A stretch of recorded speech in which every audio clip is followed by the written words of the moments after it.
Well, it sure didn't take long for Ricky Town to find a new home. The formerly committed Alabama Crimson Tide is now heading to USC. Welcome into your ESPN.com headlines. I'm Dario Melendez. Ricky Town, the number 2 rated pocket passer in high school, 22nd overall, will be a Trojan. And with more on this, we welcome in Alex Scarbaugh, who covers the SEC for ESPN. And Alex, why did Ricky Town decommit from Alabama in the first place?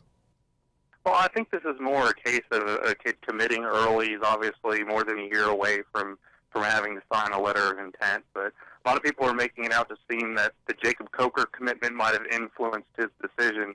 But in fact, Jacob Coker would come in with only 2 years of eligibility.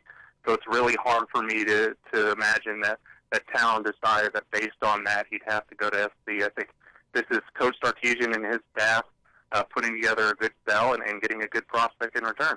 And you just mentioned Jacob Coker. He was backing up Jameis Winston at Florida State, so why is he transferring to Alabama? Well, really for an opportunity to play. I mean, we all know Jameis Winston, redshirt freshman. He's got a couple more years to play at Florida State before he can become draft eligible. So Coker is looking at a situation where he had to transfer out if he wanted to be a starting quarterback somewhere.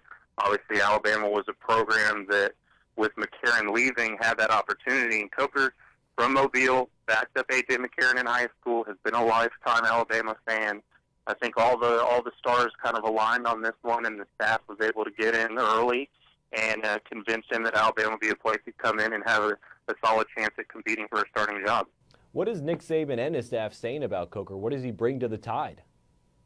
Well, honestly, he brings a really strong arm. This kid's 6'3", 230 pounds.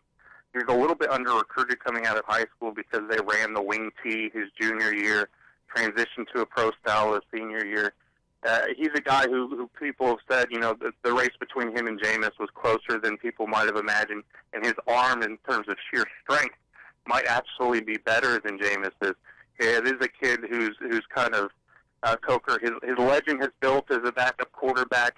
People wondering what his talents are going to be. I think there's a lot of raw talent there. I think the staff is going to hope to, in a short period of time, really try and get the most out of him.